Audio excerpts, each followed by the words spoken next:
pour cette excellente présentation. Avant de passer au témoignage et l'étude de cas, est-ce que vous avez des questions? Tout est clair? D'accord. Firas, tu passes au témoignage. Je préfère dire témoignage que cas clinique. Vas-y, tu prends le micro, Balador. Merci bien. Alors, pour commencer, je veux bien remercier Madame Onslaoui de m'avoir accordé cette chance d'être parmi vous, donc de participer à la session de l'ATO au sein du 5e congrès de la TOC.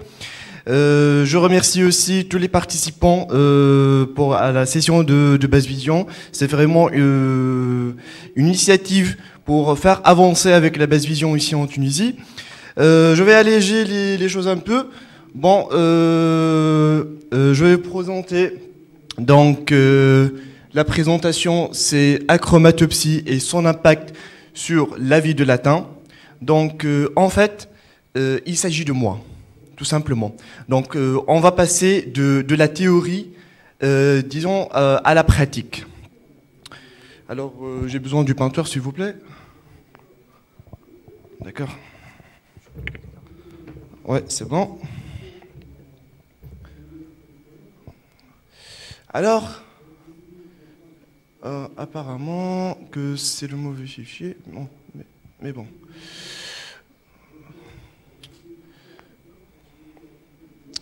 J'ai une autre idée. Donc, on va échapper de la présentation et je préfère parler tout seul. Donc, je veux bien vous dire que notre monde est plein de couleurs. Il est rigide de couleurs. Il est vraiment très vif. Mais malheureusement, il y a certaines pathologies qui éliminent la vision des couleurs pour certaines personnes, comme le daltonisme et la chromatopsie.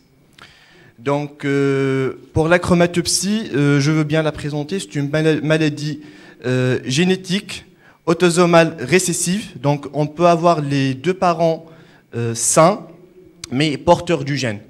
Et donc, on peut avoir facilement, surtout avec un mariage consanguin, qui va augmenter la chance d'avoir un enfant achromate. Bon, pour moi, c'est la chance. Parce que c'était avant un risque, mais je vais faire un petit jeu de mots. Parce que j'ai vraiment la chance d'être un achromate. Tout simplement, vous allez le constater après. Donc, la basse vision, c'est une maladie autosomique récessive. La chance d'avoir cette maladie, c'est 1 sur 30 000 jusqu'à 1 sur 50 000. Cette pathologie, cette pathologie est accompagnée automatiquement d'un nystagmus, d'une photophobie, c'est-à-dire une forte sensibilité à la lumière, et bien évidemment la non-perception des couleurs. Pour la chromatopsie, on peut les classer en deux catégories principalement. Il y a la chromatopsie rétinienne et la chromatopsie cérébrale. Donc la chromatopsie rétinienne, elle peut être complète comme incomplète. Donc complète, c'est l'absence totale de la vision des couleurs. Donc c'est seulement au niveau de gris, du noir au blanc en dégradation. Il y a la chromatopsie incomplète qui peut ressembler plus ou moins à un daltonisme. Et la chromatopsie cérébrale, donc c'est pas inné, c'est pas dès la naissance, mais c'est plutôt acquis et ça peut être suite à un accident vasculaire cérébral par exemple. Sinon, donc on a parlé des signes cliniques. Bon, je veux bien peut-être vous montrer la carte de la chromatopsie. Il y a la chromatopsie à MAP, dont je suis membre. Donc, c'est une carte qui représente plus de 200 à 300 achromates partout dans le monde. C'est ça. Donc, ce site permet aux achromates de se réunir. Donc, c'est plus ou moins une plateforme destinée aux achromates de s'identifier, un moyen de communication entre eux. Donc, si vous me permettez, donc il y a le petit noir ici en Nord d'Afrique pour la Tunisie. Ben, il s'agit de moi, je suis ambassadeur, disons, de l'achromatopsie pour le Achromatopsie AMAP. Donc on a parlé déjà des types de l'achromatopsie. Donc la problématique qui se pose, c'est comment dépister les premiers signes cliniques de l'achromatopsie, comment aider un achromate dans la vie quotidienne, donc comment faire l'intégration d'un malvoyant au sein de la société, malgré cette basse vision, et quel est le rôle de l'opticien dans la prise en charge de ce malvoyant. Alors, l'objectif, c'est sensibiliser tout le cadre médical et paramédical, donc principalement, c'est les 3 O, ophtalmo, orthoptiste et opticien, donc pour accompagner le malvoyant de A jusqu'à Z, disons, de faire une prise en charge totale. On peut avoir aussi une équipe pluridisciplinaire, à part les 3 O, on peut être accompagné par un psychologue surtout. Je vais préciser sur le rôle du psychologue, un psychomotricien et un ergothérapeute. Alors, ça, on va passer, on n'a pas besoin. Alors, les signes cliniques de l'achromatopsie, on a déjà parlé. Donc, c'est l'absence totale de la vision de couleur, un nystagmus, une photophobie. Alors, le nystagmus congénital, une photophobie, la forte sensibilité à la lumière, la vision de couleur qui est altérée. Mais chez les patients achromates, on a un fond d'œil normal. Donc, on ne peut pas constater une achromatopsie par un fond d'œil. Et ben voilà, donc je vais vous montrer, ça c'est une ERG, un ERG, donc faite par Madame Hans, c'est le mien. Et ben, il y a 2 types, comme vous le savez, il y a 2 types de photorécepteurs. Il y a les bâtonnets et les cônes. Donc les bâtonnets qui sont responsables de la vision scotopique et les cônes qui sont responsables de la vision photopique et de la vision des couleurs. Et bien normalement, donc c'est normal qu'on a une absence totale des cônes, donc il n'y a pas de stimulation des cônes, donc c'est normal d'avoir une courbe plate pour les cônes. Mais ce qui n'est pas normal du tout, c'est d'avoir une courbe plate aussi pour les bâtonnets qui sont normalement fonctionnels et avec lesquels j'arrive à voir. Mais là, c'est quelque chose de bizarre. On a les 2 courbes qui sont plus ou moins plats. Comment j'arrive à voir? Je ne sais pas. Alors, on va faire un petit auto-rapport. Donc, on va sortir un peu de la théorie de la basse vision, etc. pour faire la mise au point, sur ce qui concerne la psychologie du malvoyant. Alors, les activités quotidiennes, je peux vous parler un peu des problèmes que je peux rencontrer dans mon quotidien. Donc, par exemple, j'aurais besoin vraiment de faire rapprocher mon téléphone pour arriver à voir. Donc, de faire parfois, de régler la luminosité. Donc, il faut avoir un smartphone avec quelques caractéristiques bien déterminées pour vraiment faciliter la tâche. Donc, par exemple, j'ai passé plusieurs années à être dépendant de l'autrui, surtout en matière de transport. Donc, c'était pour des longues années, c'était mon père qui était obligé à m'accompagner un peu partout, surtout que j'étais un peu plus ou moins actif. Donc, j'avais plusieurs activités. Donc, j'ai un emploi assez chargé. Donc, par exemple, pour prendre un taxi, j'arrive pas à distinguer si c'était un taxi ou bien une voiture d'un particulier. Donc, tout simplement, je tente ma chance, je lève la main. Si c'est un taxi, il va s'arrêter. Si c'est un particulier, peut-être qu'il va... Bon, il y a pas mal de fois qu'il y a un particulier qui s'est arrêté pour moi. Eh bien, monsieur, désolé, j'ai cru que vous êtes un taxi. Et ça peut être même un taxi, mais qui a déjà un client. Donc, juste, il va m'insulter et il va continuer la route, tout simplement. Donc, déjà, Monsieur Saïd vous a parlé du troisième truc pour un malvoyant qui est très gênant pour la vie quotidienne. Donc on peut passer près d'un groupe d'amis, on n'arrive pas à distinguer les traits du visage de certaines personnes, et ben l'autrui, il peut constater que vous l'avez négligé, par exemple. Donc vous êtes passé près de lui et vous n'avez pas salué, donc plus ou moins, vous êtes impoli. Alors, donc, on peut passer. Alors, ça passe. Alors, les études, donc, en matière d'acuité visuelle, j'ai seulement 1/10 sur l'œil droit, 2/10 sur l'œil gauche et 3/10 en binoculaire.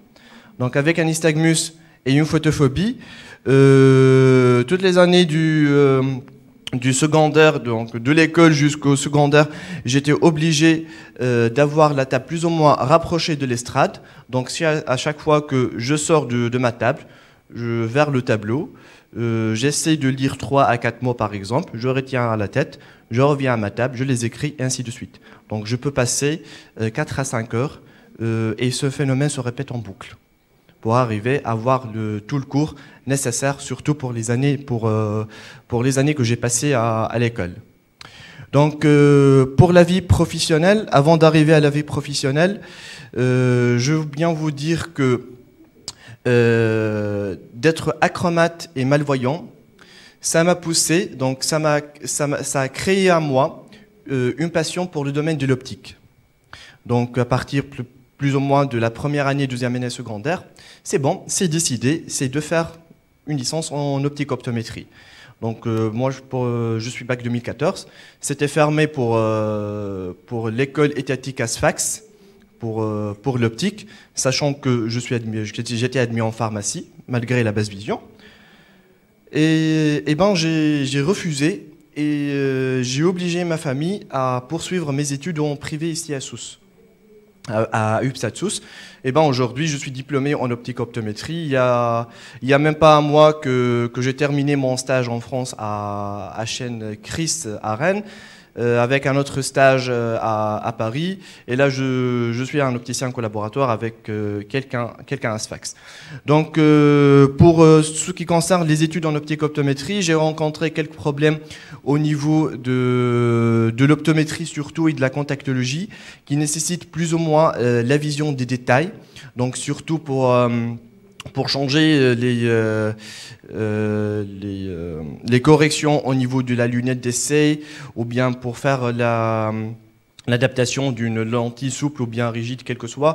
Donc c'était un peu délicat, mais il faut avoir une grande patience, de la volonté, de l'estime de soi, et avec de l'aide de mes professeurs carrément, franchement, que j'ai pu arriver à ce stade. Alors les loisirs aussi, ça pose de problèmes, mais on peut dépasser. Donc pour la lecture, j'étais obligé de rapprocher plus ou moins les livres, ou bien d'avoir de certains systèmes grossissants comme des loupes de près pour arriver à lire. Je suis passionné aussi par la musique. Donc, il y a 5 à 6 ans que je joue du violon. Mais là, avec une basse vision, avec 3/10 d'acuité visuelle en binoculaire, j'arrive pas à lire la partition devant moi, avec les notes musicales. Donc, il faut trouver une autre solution. C'était quoi? Donc, c'est de compenser la métropie par l'utilisation d'autres sens. Donc, il faut amplifier l'exécution ou bien l'utilisation d'autres sens auditifs et touchantes, donc comme vous l'avez indiqué déjà, Monsieur Saïd, pour compenser la métropie. Donc j'utilise vraiment l'auditif pour décrypter, par exemple, la répartition d'une chanson. Et ben, ça va pas s'arrêter à ce niveau. Et ben, malgré que je vois pas les couleurs, je suis passionné par la photographie. C'était plus ou moins un défi. Et j'ai été nommé pour 3 ans de suite comme directeur photo de Tunivision Magazine. peut-être que vous le savez tous, de Nizar Shari. Donc pour les 3 ans de cursus en optométrie, je fais en même temps de la photographie. Donc je fais la couverture médiatique donc, pour des congrès, pour des ophtalmos, pour des opticiens, pour les pharmaciens, pour les médecins dentistes, donc un peu partout. Donc, et j'ai été nommé aussi à Sfax, disant, entre parenthèses, le photographe, disant qu'il ne voit pas les couleurs. Mais j'ai une certaine philosophie, c'est que c'est pas moi qui est censé de la vision des couleurs. Donc je peux confier la vision des couleurs à mon appareil, c'est bon. Il est assez compétent pour voir les couleurs, avec une bonne balance des blancs. Et juste, je vais m'occuper du reste des paramètres, et c'est à lui d'avoir la bonne image. Eh bien, on peut continuer. Alors, la vie familiale et sociale. Ça, c'est très intéressant pour un malvoyant. Donc, loin de tout ce qui est aide visuelle et aide technique, il y a une très grande importance pour le support psychologique. Il y a une grande importance pour l'entourage du malvoyant, ou bien de l'acromate, ou du malvoyant, quel que soit. Donc, pour distinguer les couleurs, par exemple, c'était maman qui me colle des petites étiquettes sur les crayons. Donc, pour distinguer les couleurs. Grâce aussi à mon papa qui était obligé de m'apporter un peu partout. Grâce à mes amis aussi, donc, que j'ai pu suivre mes cours. Donc, j'étais un peu timide au début, donc j'hésite. Je suis malvoyant, j'ai un certain handicap. Je n'ose pas demander à l'autrui de m'aider, mais on peut exercer ça petit à petit. Donc, pour avoir une certaine confiance en soi, déjà pour donner à l'autre, donc demander de l'aide, c'est pas une faiblesse en nous, mais on est assez fort. Juste, c'est plus ou moins une relation de complémentarité. Alors, pour les aides techniques que j'ai utilisées, donc pour la 2e année secondaire, j'ai commencé avec le Eschenbach en monoculaire en 6 fois pour poursuivre mes études. Après, j'ai passé au filtre thérapeutique pour lutter plus ou moins contre la photophobie. Donc après, j'ai passé au VIS Sport, donc le système qu'a représenté déjà Monsieur Saïd. Donc un système en monoculaire. Donc il est disponible en 3 puissances de grossissement. Il y a le 3 fois, le 4 fois et le 6 fois. Donc ce système est importé de l'Amérique, de Ohio. La société s'est intitulée Ocutech. En fait, c'est le VIS Sport, ce qu'on appelle le Bioptic Driving System. Donc cet équipement, déjà, il est très efficace en ayant les mains libres. C'est très intéressant pour un malvoyant. Et aussi, donc, je passe de 2 dixièmes à 6-7 dixièmes d'acuité visuelle en monoculaire. Donc l'objectif, il doit être installé sur l'œil dominant. Et il est, comme je vous les ai déjà dit, donc il est disponible en 3 grossissements. Donc c'est donné selon l'acuité visuelle binoculaire ou bien monoculaire du patient. Donc après août 2013, j'étais présent au centre de basse vision d'Indianapolis. C'est the Low Vision Center of Indianapolis. Là où j'ai eu la chance d'avoir mes lentilles filtrées. Donc les filtres thérapeutiques représentés tout à l'heure. Donc si vous les connaissez, donc les filtres thérapeutiques, par exemple le 500 ou bien le 550, qui inhibe une certaine longueur d'onde du domaine du visible qui est entre 400 et 700 nanomètres.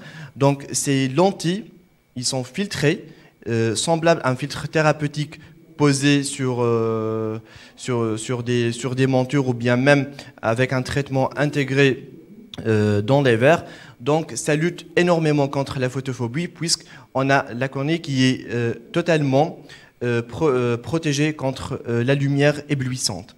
Donc on peut avoir de grosses montures avec une grande base de 8 et de 8,5, mais on ne va pas lutter à 100% contre la photophobie parce que il va rester certainement des petits trous donc, qui vont laisser la lumière pénétrer. Alors, ça on va passer. Donc les difficultés rencontrées.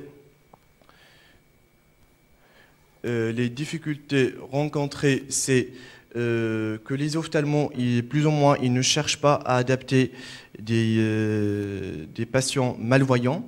Aussi, l'opticien qui ne cherche pas à s'équiper par des visuels en basse vision avec des arguments plus ou moins négligeables. Donc ils disent toujours que ça peut être que ce n'est pas rentable, ou bien que il n'y a pas de demande. La demande existe, la population existe, mais ça manque vraiment la sensibilisation. Donc il faut éveiller le besoin chez le malvoyant, chez le patient. Et ben voilà monsieur, le traitement existe, l'aide visuelle existe, vous n'avez qu'à exécuter. Et c'est ça le rôle de l'opticien. Il y a aussi donc un petit inconvénient par rapport à ces aides visuelles qui sont plus ou moins inaccessibles pour monsieur tout le monde parce que c'est un peu cher, ça nécessite un budget. Bon, dans mon cas, j'étais chanceux vraiment d'être subventionné, disons, et aidé par ma propre famille. Mais sinon, il faut être vraiment aisé pour pouvoir s'équiper.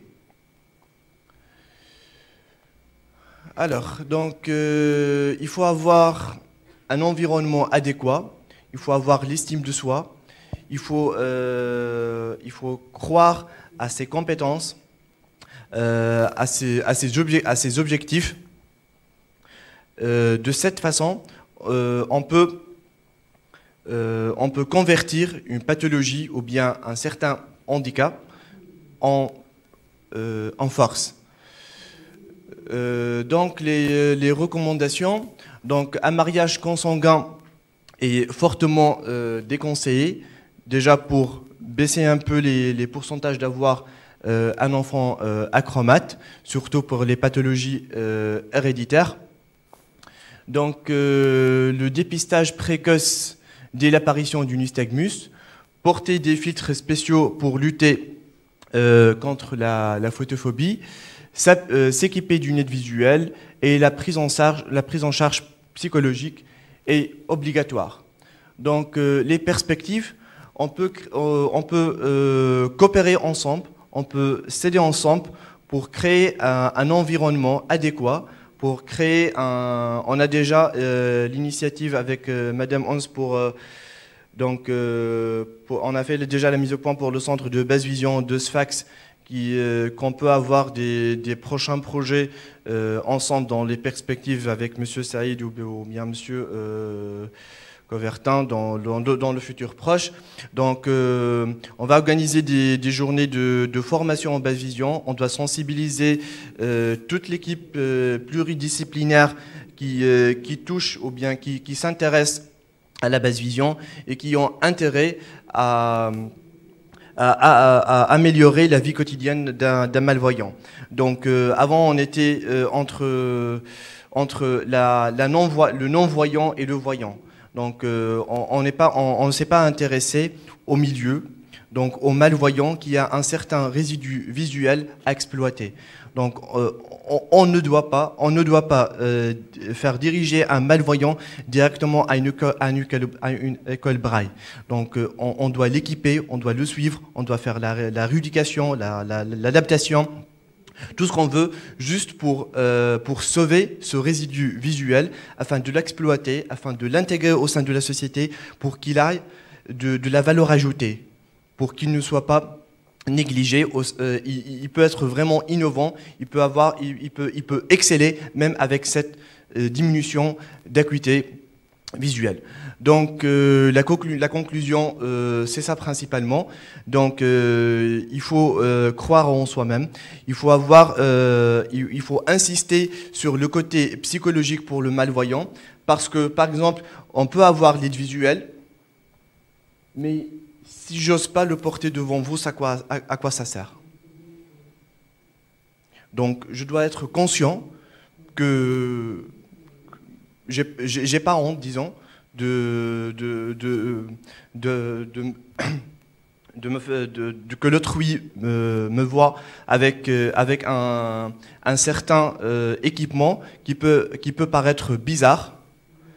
Donc, et si j'accepte, déjà, je vais créer un certain, comment dirais-je, une certaine confiance entre moi et mon interlocuteur pour qu'il m'accepte.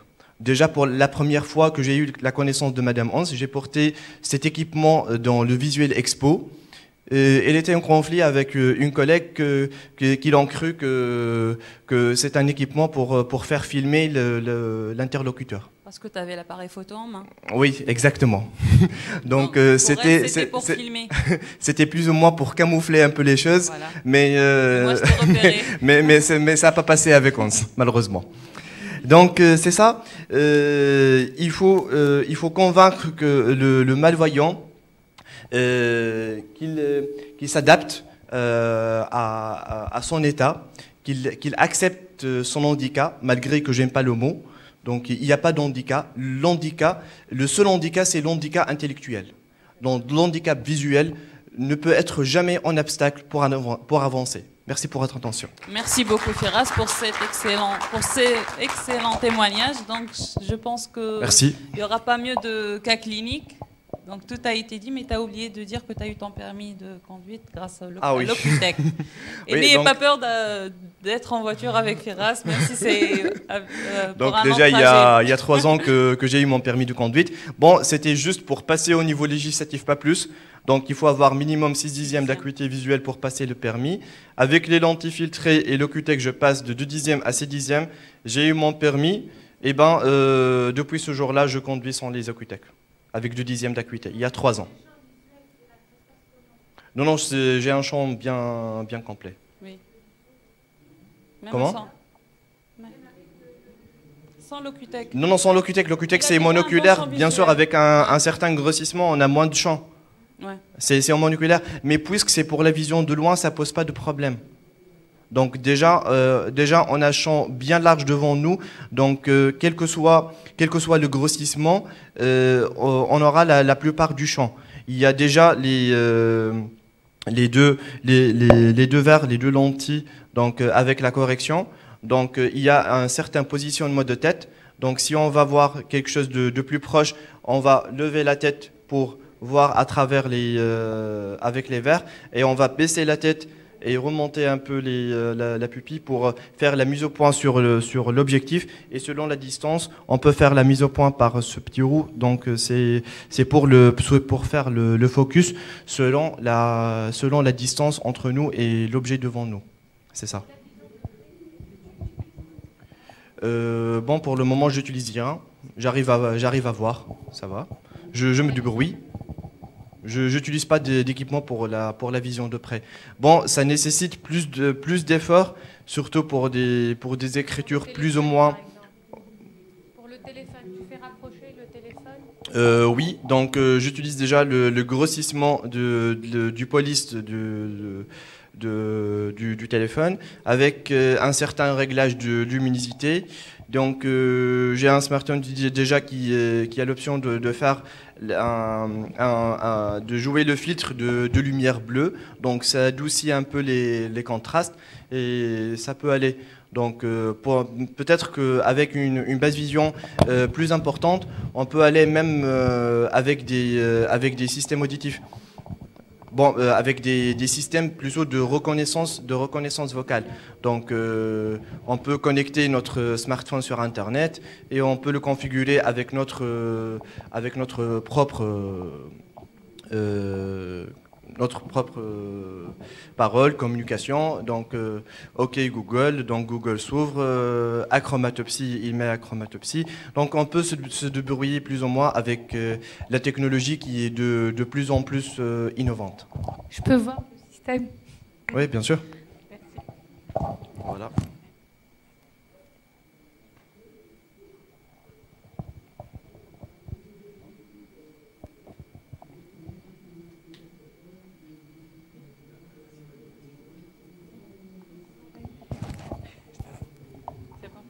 J'ai une question, mais une question collective et un peu provocatrice volontairement.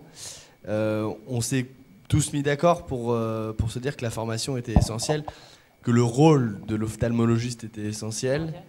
Quel est le degré de probabilité que la société tunisienne des ophtalmologues accepte une logique de formation quand la réponse qui risque de nous être opposée, c'est il n'y a pas de demande? Il n'y a pas de demande, parce que les ophtalmos diront que c'est pas, qu'ils ne souhaitent pas être formés en priorité là-dessus. Enfin, oui. L'exemple d'aujourd'hui est un peu symptomatique malgré tout, c'est-à-dire qu'il y a de la chirurgie sur la salle d'à côté qui est pleine et la basse vision qui est très faiblement remplie. Il suffit de demander.